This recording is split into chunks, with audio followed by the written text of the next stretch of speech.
ಓಂ ಕಾಶಿಕಾಪುರಾಧಿನಾಥಾಯ ಕಾಲಭೈರವಾಯ ನಮಃ.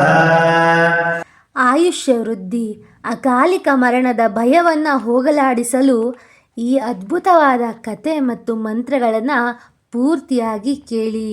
ಶಿವನ ಅತ್ಯಂತ ಉಗ್ರ ಹಾಗೂ ಶಕ್ತಿಶಾಲಿ ರೂಪಗಳಲ್ಲಿ ಒಂದಾದ ಕಾಲಭೈರವ ರೂಪವು ಧರ್ಮ ಮತ್ತು ನ್ಯಾಯದ ರಕ್ಷಣೆಗೆ ನಿಲ್ಲುವಂತಹ ರೂಪವಾಗಿದೆ. ಈತನು ಕಾಲ ಮತ್ತು ಮರಣದ ಅಧಿಪತಿಯಾಗಿದ್ದಾನೆ. ಕಾಲ ಎಂದರೆ ಸಮಯ ಅಥವಾ ಮರಣವಾಗಿದೆ.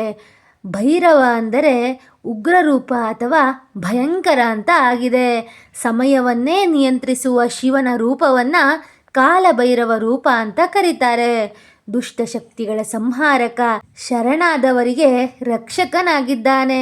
ಕಾಲಭೈರವ ಅಂದರೆ ಬರೀ ಭಯಂಕರ ಮಾತ್ರ ಅಲ್ಲ, ಕರುಣಾಮಯಿ ಕೂಡ ಹೌದು. ಇದರ ಹಿಂದಿನ ಪೌರಾಣಿಕ ಕಥೆಯನ್ನು ನೋಡೋಣ. ಸೃಷ್ಟಿಯ ಆದಿಯಲ್ಲಿ ಬ್ರಹ್ಮ, ವಿಷ್ಣು, ಶಿವ ಮೂರು ಜನ ತ್ರಿಮೂರ್ತಿಗಳ ನಡುವೆ ಯಾರು ಶ್ರೇಷ್ಠ ಎಂಬಂತಹ ಪ್ರಶ್ನೆ ಉದ್ಭವಿಸುತ್ತೆ. ಬ್ರಹ್ಮನು ತನ್ನ ಸೃಷ್ಟಿಕರ್ತ ಸ್ಥಾನದಿಂದ ಅಹಂಕಾರ ಹೊಂದಿರ್ತಾನೆ. ಅವನು ಹೇಳ್ತಾನೆ, ನಾನೇ ಪರಮೇಶ್ವರ, ಶಿವನು ನನ್ನಿಂದಲೇ ಹುಟ್ಟಿದ್ದಾನೆ. ಈ ಮಾತು ಧರ್ಮಕ್ಕೂ ಸತ್ಯಕ್ಕೂ ಕೂಡ ವಿರುದ್ಧವಾಗಿತ್ತು.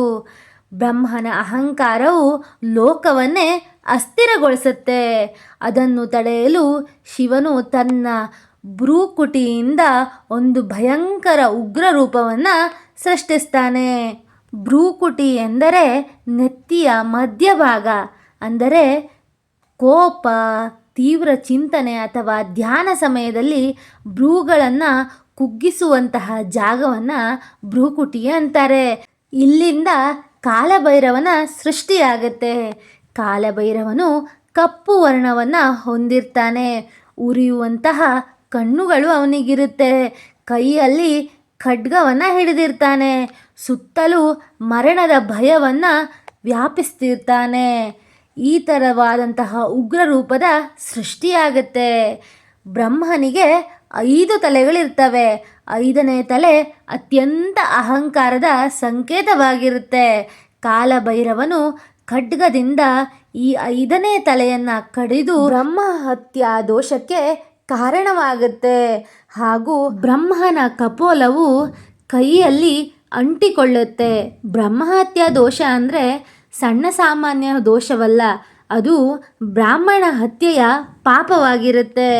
ಬ್ರಾಹ್ಮಣ ಹತ್ಯೆಯ ಪಾಪದ ದೋಷಕ್ಕೆ ಶಿವನು ಕೂಡ ತತ್ತರಿಸಿ ಹೋಗ್ತಾನೆ.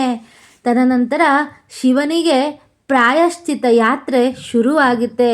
ಶಿವನು ಉಪದೇಶಿಸ್ತಾನೆ, ಈ ದೋಷ ನಿವಾರಣೆಗೆ ನೀನು ಭಿಕ್ಷುಕನಾಗಿ ಭೂಮಿಯಲ್ಲಿ ಸುತ್ತಬೇಕು ಅಂತ.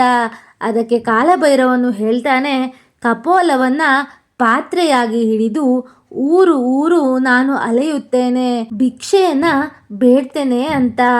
ಅವನು ಭೂಲೋಕಕ್ಕೆ ಬಂದು ಭಿಕ್ಷೆಯನ್ನು ಬೇಡಿದ್ರೂ ಕೂಡ ಅವನ ಪಾತ್ರೆಯು ತುಂಬಲಿಲ್ಲ. ಕಪಾಲ ಖಾಲಿಯಾಗಿಯೇ ಉಳಿಯುತ್ತೆ. ಇದು ಅಹಂಕಾರದ ಪಾಪ ಎಷ್ಟು ಗಂಭೀರವಾಗಿರುತ್ತೆ ಅನ್ನೋದನ್ನು ಸೂಚಿಸುತ್ತೆ. ತದನಂತರ ಕಾಲಭೈರವನು ಕಾಶಿ ಅಥವಾ ವಾರಣಾಸಿಗೆ ಬರ್ತಾನೆ.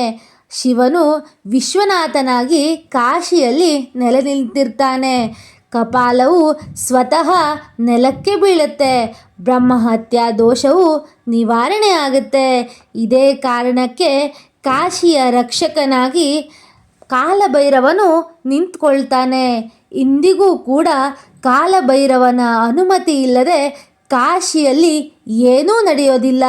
ಹಾಗಾಗಿ ಕಾಶಿಯಲ್ಲಿ ಕಾಲಭೈರವನು ನೆಲೆಸ್ತಾನೆ. ಕಾಲಭೈರವನ ವಾಹನ ನಾಯಿ.